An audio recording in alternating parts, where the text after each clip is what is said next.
What's up, everyone? Good Mike Work back at you. Sorry I was a little bit late this week. I actually had a very busy early part of my week and a lot of things to do, and I just wasn't able to get up here and talk about Raw. But you know what? It's okay, because was it just me, or was Raw extremely boring and extremely confusing? Like always, whenever I come up here late, Raw is 3 or 4 days old now. I'm not going to go into segment-by-segment results. You guys saw the show, but I got to tell you, it sucked. I wasn't happy with Raw at all. I think the booking and writing was incredibly strange and confusing last week, and you combine that with a dead crowd, and it just made for an overall bad show. It had its moments. It had a couple of things that I really liked, including the main event, which I'll talk about in a minute, but for the most part, I think we can all agree that Raw was just, meh. But they can't all be good. After WrestleMania 30 and everything we've been going through, I think WWE's entitled to have a shitty Raw here or there. Just to get into a little bit of what we saw on Raw, of course I have to start with the extremely creepy Bray Wyatt John Cena segment. These segments seem to get better and better every week.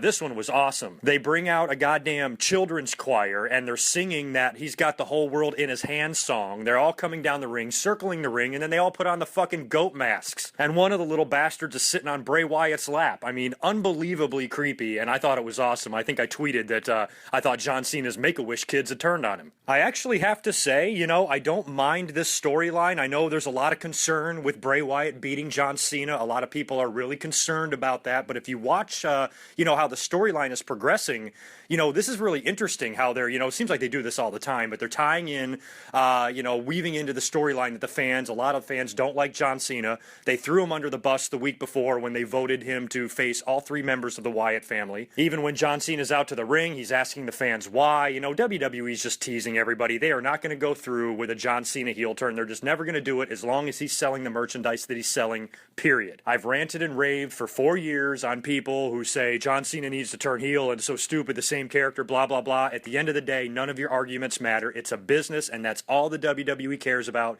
is money and the bottom line. And they are not going to sabotage the enormous amount of merchandise that John Cena sells, at least right now. I mean, I thought John Cena would have turned heel a long time ago, but now, there's really no other reason that they're doing it other than merchandise. There can't be. And John Cena seems to be hell-bent on remaining his character and staying true to himself, no matter what the odds are, who he's facing or what sort of challenge he's up against. He's never going to resort, to being a heel or being dirty or anything like that. And part of me likes that storyline, part of me hates it. I would love nothing better than to see John Cena with an edge. Maybe a John Cena that, tells the fans to fuck off once in a while. Remember when Diesel was the original tweener back in 1995 after he lost the title to Brett, jackknifed him and turned heel, came out the next night on Raw, said, hey, I'm not saying I'm not going to smack your hand, but it better have a black glove on it. I would like to see John Cena doing something like that. I'm only going to high-five the people with John Cena wristbands or John Cena shirts, and just have him fight back with the fans a little bit. They're getting so much on his case, and he's sitting there just absorbing it.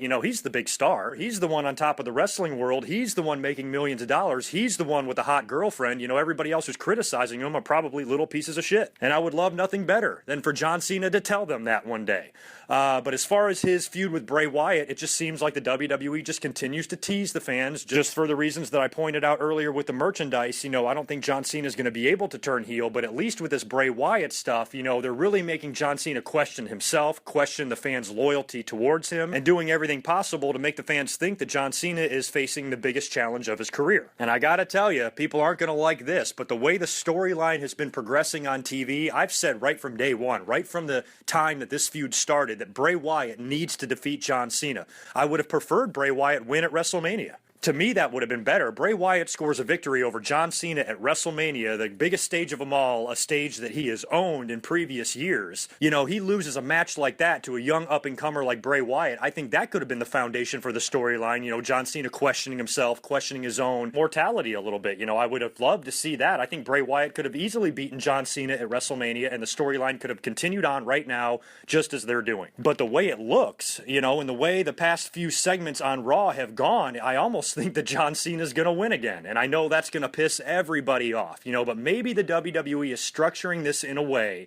to where if Bray Wyatt loses, it's not going to do anything to his character, because it seems to me that the last thing Bray Wyatt's character is interested in doing is beating John Cena in a match. This is all mental. This is all mind games. Remember how Mankind used to be? Remember when he first came in, Foley as the Mankind character? Did he look like somebody that gave a fuck if he won a match or not? It's not always about that. And the way Bray Wyatt and the Wyatt family have been fucking with John Cena every week on Raw and creeping him out, you think he's going to have to win again. I don't really want to see that. Nobody needs to freak out and say, oh, good mic work, fuck you. John Cena doesn't need to win. I didn't say he needed to win. I'm just worried that he will. And we'll get into predictions here in a little while, but I want you to think about this. Somebody that you don't like is going to have to win. Between Evolution and John Cena, one of those two are going to win. So which one would you prefer? And as somebody who is a huge fan of The Shield, I almost deep down kind of hope that The Shield beats Evolution, and if John Cena has to beat Bray Wyatt, fine. Speaking of The Shield, I actually did like the main event. I thought the crowd was dead, and I thought the crowd was flat, and I thought they were affecting the show.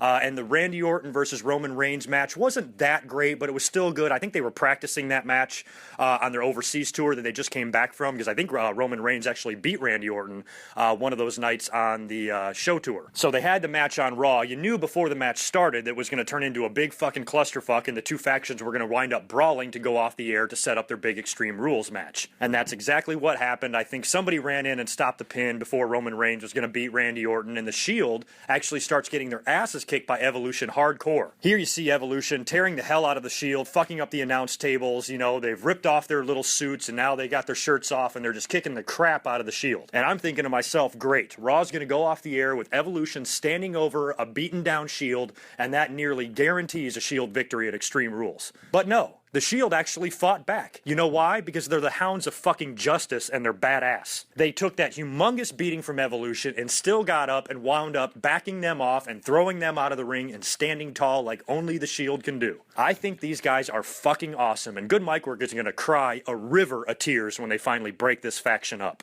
And what the fuck was up with Ric Flair? You see what I mean about Raw being confusing? There was a lot of confusing segments on Raw last week, but Ric Flair comes out, who was announced to be making an appearance on the show earlier on in the week. He shows up during the main event match and hugs everybody in Evolution, cuts a promo, and then basically endorses the Shield, shakes the Shield member's hand, and walks away. I was thinking that Flair was drunk and fucked up his lines because Evolution didn't look like they were selling it. Evolution seems to me that they should have like this confused look on their face. Like, Rick, what are you doing? Rick, what are you saying? They were just kind of standing there like they didn't know what the fuck was going on. I mean, Ric Flair literally turned his back on Evolution and went over and shook every member of the Shield's hand and then left the ring. So the whole thing was just really confusing and nobody seemed to know what the fuck that was about. But the brawl itself between the two factions was one of the very rare bright spots of Raw. I guess we need to talk about our champion, right? Daniel Bryan. I gotta tell you, I'm worried about Daniel Bryan. I feel bad that he's gone through everything that he's gone through when he just won the title, and I hope that he doesn't lose steam, because if you see what they're doing, they're booking Bryan just like CM Punk, at least so far. I wouldn't even be surprised one bit if at Extreme Rules, Daniel Bryan versus Kane comes in the mid-card somewhere. I actually think they're going to give the main event to Evolution and the Shield, but we'll see. But Daniel Bryan just had to deal with winning the WWE title at WrestleMania 30, getting married, and then finding out at Raw the week before that his father had passed away. So he comes out last week in that opening segment with Kane and gets the crap beaten out of him. He flies home, and then he's got to get his ass back to TV on Monday night to do it all over again. And I'm not sure. I just think that, Daniel Bryan, he has his responsibilities now. You're the WWE champion. You are, quote unquote, the face of the company. And even after suffering a severe loss, the WWE is going to do everything possible to help Daniel Bryan, but he needs to be on TV every Monday night. And I respect the shit out of him for finding out that his father died and then just hours later going out to the ring and performing a segment like he performed with Kane last week. That was awesome. And then this week they do the whole thing on Raw where Stephanie is going to apologize to Daniel Bryan. He comes out there with Brie. Now, I don't know if Brie is going to be hanging around Daniel Bryan very often on TV. I'm hoping that she's not, but we've now seen her 2 weeks in a row. The WWE is making reference to their marriage. Of course, they're on Total Divas together. So, to me, Brie being involved or any woman being involved just ruins it. But hell, they're not ignoring real life and they're not trying to pretend that Daniel Bryan and Brie Bella are not married. They know everybody knows. So why hide it? Fine, I get that. No problem. And I also get the fact that having her out there might help build heat for your big monster Kane. The fucking Raw was like a goddamn horror movie. Stephanie's out there trying to apologize her ass off to everything that she's done and responsible for and says, I'm going to make it up to you and I'm going to give give Brie Bella a shot at the Divas title against Paige. Daniel Bryan, the announcers, everybody saw right through that and said this is just some sort of a ploy to get Daniel Bryan out here for Kane to attack. So when Bryan is standing outside of the ring during the Divas match, you knew that was going to lead to Kane coming out. The music hits and Daniel Bryan tries to cut off Kane in the aisleway. He never comes out and he ends up coming up through the ring. He's trying to get Brie Bella and pull her down into his rape hole, but Daniel Bryan comes out and makes the save, and they have a brawl that goes a little bit too long, and it actually really wasn't that well done of a segment. I thought the segment the week before, where Kane absolutely beat the crap out of Daniel Bryan, I thought that was much better. Still, it is what it is. Kane, the monster, is back, and I think he is just a big bad opponent being set up for Daniel Bryan to knock over. It makes no sense whatsoever to put the belt on Kane, even if it was for one day. Even if they wanted to recreate King of the Ring 1998, have Kane win it, and then have Daniel Bryan win it back the next night on Raw, that's pointless. There's just no reason at all to put the belt on Kane. I think Kane is Daniel Bryan's opponent because Batista, Randy Orton, and Triple H are all involved with the Shield, and Cesaro is not quite there yet. So in the meantime, they're putting him with Kane. I don't know what kind of match they're going to have at Extreme Rules. I'm sure it's going to be a brutal one, but I fully expect Daniel Bryan to beat Kane and retain the WWE title. And hopefully, as we get going here in more weeks, Daniel Bryan can kind of get his bearings back and get his shit together and get refocused on the job that he has to do. I know he's been through a lot. I worry about Daniel Bryan's mental capacity. I mean, that's a lot to go through. A couple of best days of your life, followed by one of the worst days of your life ever, all within an 8 or 9 day span. It's just an awful lot to take in. And I know if it was me, it would be incredibly taxing on me, and I would probably request a month off from work. However, Daniel Bryan's WWE champion, and you can't really do that. Some really other crazy shit took place on Raw, including the Hugh Jackman, Dolph Ziggler, and Damien Sandow segment. What the fuck was that about? Damien Sandow comes out there in a goddamn cape and a superhero outfit calling himself Magneto. I know nothing about comic books or the Wolverine, never saw the movie, don't even know who Magneto is. I had to Google it. And it appears to me, correct me if I'm wrong, that he must be some sort of villain in the Wolverine series. I know nothing about comic books, so you guys have to fill me in on that. But Sandow's out there acting like a complete idiot, trying to use his magnetic powers to defeat Ziggler and Jackman. It was the dumbest segment I've seen in a long time. I would almost rather see the Three Stooges in the ring, or fucking Donald Trump and Rosie O'Donnell, or any other dumb shit they've done. This definitely ranks up there with the dumbest. Didn't like it. I don't think the fans liked it, and I think it made Damien Sandow look stupid, and it really wasn't funny at all. They also confused the shit out of us after the Wade Barrett RVD match, in the Intercontinental title tournament. Wade Barrett got the win clean, which was great. I'm happy for him moving on. But after the match, after Wade Barrett wins, Cesaro jumps in the ring. I think him and Paul Heyman were already out there. They start attacking RVD because they've kind of got a little mini feud. Then Swagger comes out there to attack Cesaro. I don't think the fans even knew who the fuck the heel and the face are supposed to be. A lot of fans want to cheer Cesaro, even though he's with Paul Heyman, the guy that helped beat the streak. I think the fans are behind Cesaro, and I think they would much rather cheer him, but they're trying to play him off like a heel and getting him involved with another heel, Jack Swagger. If you ask me, the two managers, Dutch and Paul, are the two most entertaining things about this feud. I'm actually surprised they didn't make it a goddamn tag team match at Extreme Rules and put those two old farts in the ring. Instead, it looks like this is all going to lead to a triple threat match between RVD, Cesaro, and Swagger at Extreme Rules instead. So the WWE is using all of this to keep Cesaro busy for the moment, but I can feel him losing steam, and I don't like it. I think the fans can sense it. Cesaro was having so many kick-ass matches on Raw and NXT, getting the fans really behind him, making the WWE even realize that we need to push this motherfucker. And now, the way things are going, I just feel him slowing down. And I don't want to see that because I want Cesaro to be hugely successful in the WWE. And I actually think he's laid an egg or two in the past couple of weeks, and I'm worried he's going to, lose some steam, or the WWE will just give up on him or forget about him or do any other the dumb shit they do in the middle of guys' pushes sometimes. I don't want to see that happen to Cesaro, and I sure as shit don't want to see him become another Curtis Axel. As far as what else we saw on Raw, nothing that significant. I think the Usos scored a victory over Ryback and retained their tag team titles, so they're still on top, which is great. And it looks like they're also continuing to tease the split between Cody Rhodes and Goldust. This seems like it is literally days away from happening. Will probably happen the Monday after Extreme Rules. So what does that leave us for Extreme Rules? I'm going to list the matches that I have down. Hopefully I'm not missing anything. I guess I will predict these, although I am half-assing these predictions because, I'm just really doing it on the fly, and I haven't even read the SmackDown spoilers, so I don't know what happened on SmackDown. But the matches I have, of course, WWE Champion Daniel Bryan will be taking on Kane. I have a feeling this will not be the main event, but I am picking Daniel Bryan hands down. Daniel Bryan retains his title. That's all I'm going to say about that match. Now let's just backtrack for a second and go all the way down to the pre-show match. Do I even need to talk about this? Are you fucking kidding me? We LC? Did I hear that right? We L goddamn C match? Between El Torito and Hornswoggle, are you fucking kidding me? I do not give a shit who wins this match. So what do you mean? What are they saying? There's going to be a little fucking ladder in the ring? Like, I don't understand. Like a little step ladder, and they're going to hang something, you know, I don't know, maybe 7 or 8 feet above the ring, and these guys have to try to reach it. I don't understand what they're even going to do. I know this segment is supposed to be for comedy. I know it's supposed to be entertaining, and midgets in wrestling go way back. You know, little people can wrestle.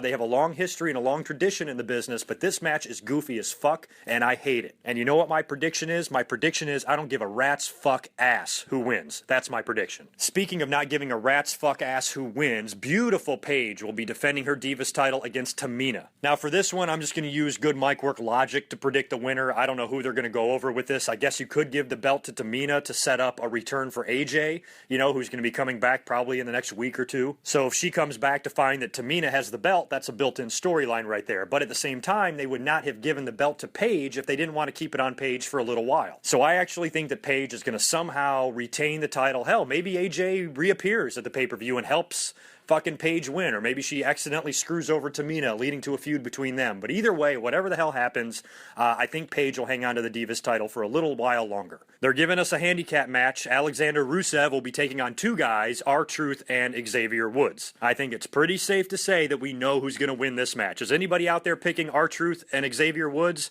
Me fucking neither. Of course, like I just talked about, we have the triple threat match between RVD, Cesaro, and Jack Swagger. Again, this is an easy one to predict. The Paul Heyman guy, Cesaro, will win this match. He absolutely has to. Intercontinental title match, we also have, of course, Wade Barrett, the winner of the #1 contender tournament, will be challenging Big E. I'm just going to go out on a limb here and predict Wade Barrett to win. I just went through my reasonings as to why I don't think he even needs the Intercontinental title. But Big E has had the title for a few months now. Everybody likes Big E. I like him. The fans like him. The WWE likes him. But, you know, he's had that belt for a while now to where if they took it off of him, I don't think it would be a big deal. You know, the guys wearing these belts are not doing anything to elevate the belt. The WWE just does not seem like they take this title as seriously as they used to, and Big E has had a little bit of time with it, and now it's time to hand it off. Probably going to be Wade Barrett's turn again, and now he can feud with Big E, you know, in upcoming weeks and pay-per-views for the belt, and maybe they could have a couple of more matches with each other and, you know, continue the IC title feud. So I think Wade Barrett will win, and then Big E, of course, will probably get his rematch the very next night on Raw. I guarantee it.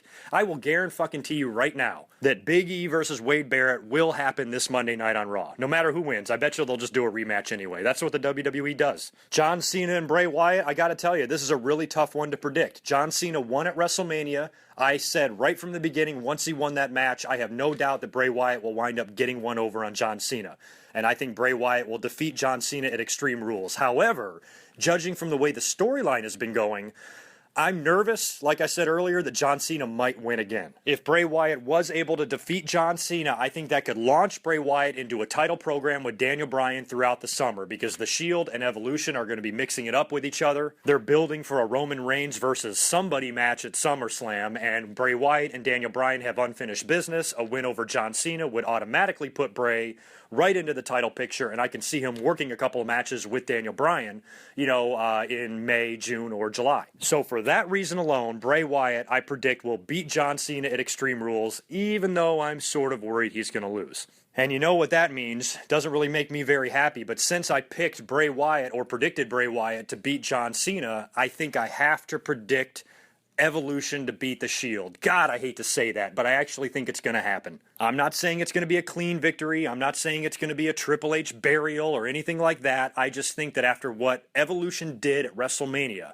those 3 guys, including Stephanie, all put over little Daniel Bryan. They're due for a victory. And I think a victory here isn't going to really hurt the Shield too much. They lost to the Wyatts and it didn't do shit to them. They're as strong as ever, if you ask me. And on top of that, you know, their victory over the Shield could help lead to what eventual plans they have for Roman Reigns this summer. So this is probably all going to tie in.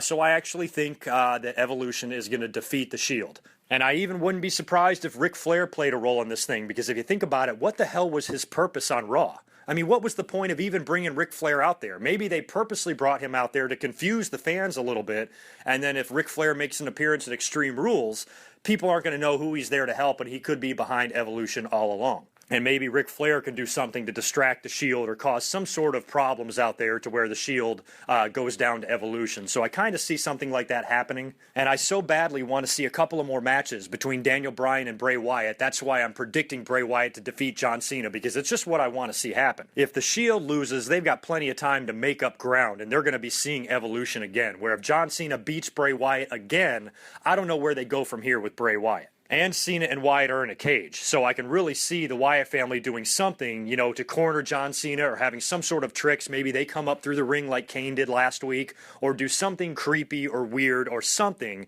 that fucks with John Cena's mind and allows Bray Wyatt to get the victory. And you know what else sucks? I will not even be home to watch Extreme Rules. I'm so bummed out. I've been home for many pay-per-views in recent months. I haven't missed too many live. I'll be coming home probably just minutes after the pay-per-view ends, which means I'll probably turn around and watch it on the WWE Network. So if the pay-per-view is off the charts and it's a fucking 8 out of 10 or 9 out of 10 or 10 out of 10, I will probably be up here that evening talking about it. If it's just a so-so pay-per-view, expect to hear from me this coming Tuesday after Raw. Now, before I sign off, I just want to talk about one subject, a non-wrestling related subject. I will probably even split this off and upload it as a Good Mic Work clip on my second channel. But a lot of people are wanting me to comment on Donald Sterling, the LA Clippers owner, who was caught on tape saying some extremely offensive shit. And some very racist shit involving, his girlfriend and some of his players and all of that. You guys know the story.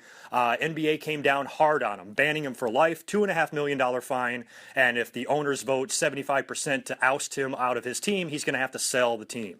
We all know people like this guy, incredibly ignorant, and it's unbelievable that these thoughts even cross their minds. And even in his defense, I got to say, it's tricky business. It's a slippery slope there, because he was recorded saying something that he thought he was saying in private. And even though what he said was fucked up, even though what he said enraged everybody, white, black, no matter what your race are, we're all pissed off at this guy, he still said it in confidence, or at least he thought he was saying it in private. And he was recorded unbeknownst to him, and now he's being punished for those thoughts that he thought he said behind closed doors. And that's just the age of technology today. Be careful what you fucking say. You're always going to be recorded. Shit, cops are getting in trouble left and right now because everybody just turns their camera phones on. They're either audio recording them or video recording them, and people are getting busted saying and doing stupid shit all the time. And I do agree with people that say he was set up. I do think that girl was reading from a script. It sounded very scripted. It sounds like she was trying to get him to say what she wanted him to say. And I do believe that he was tricked into saying it, but I also believe those are his true feelings. And if those are his true feelings, then he is an absolute piece of shit and he deserves what he got. And the most mind-blowing thing about it is it just makes no sense. That's the most annoying thing to me in any endeavor of life or business, and is when something makes no fucking sense. And just the very fact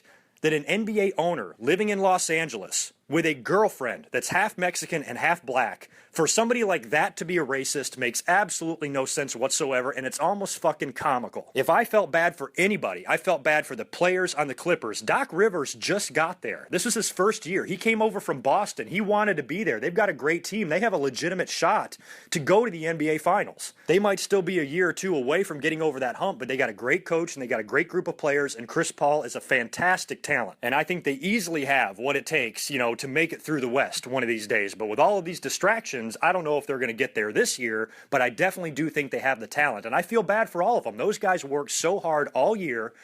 Doc Rivers left a great gig in Boston because he wanted to come to LA and try to win again with a good big group of guys, because Boston was, trading away everybody. Their glory days are over. I think even LA traded for Doc Rivers, which is rare. You don't see teams trading for coaches very often, but I think Doc Rivers getting over to LA was because some sort of a trade, so they really worked hard to build this team. These players have played so hard all year, and then right when they get into the playoffs, right when they need to be focused on their games and their teams and getting to the NBA championship, they have to hear their owner, the guy that signs their paychecks, talking about them as if they are inferior fucking pieces of shit that he does not want to be associated with. He actually told his girlfriend, "Why are you putting pictures of yourself on Instagram with black people?" I mean, is that not the funniest thing you've ever heard? Excuse me, Donald Sterling, what did you just say? You're mad at your girlfriend because there's a picture of her and a black person on Instagram? Is this the goddamn 1930s? Get your head out of your ass. What the fuck do you care? You know what this tells me? Is that Donald Sterling, there's people worse than him. If you listen to what he was saying, he sounded to me like a guy that was more concerned with how he was going to be viewed in his social circle than he was actually hanging around and having his girlfriend hang around black people. It sounded to me like he was actually worried what his friends would think of him. You know what that tells me? His friends are even more fucked up than him. And do you think he's the only owner like this? I wouldn't be surprised at all if somebody like Jerry Jones is a complete fucking racist asshole. There is obviously a lot of people out there like Donald Sterling because Donald Sterling seemed to be very concerned about how his friends were going to view him, you know, if his girlfriend was posting pictures on Facebook and Instagram with black people. To me, it's just, the whole thing is funny.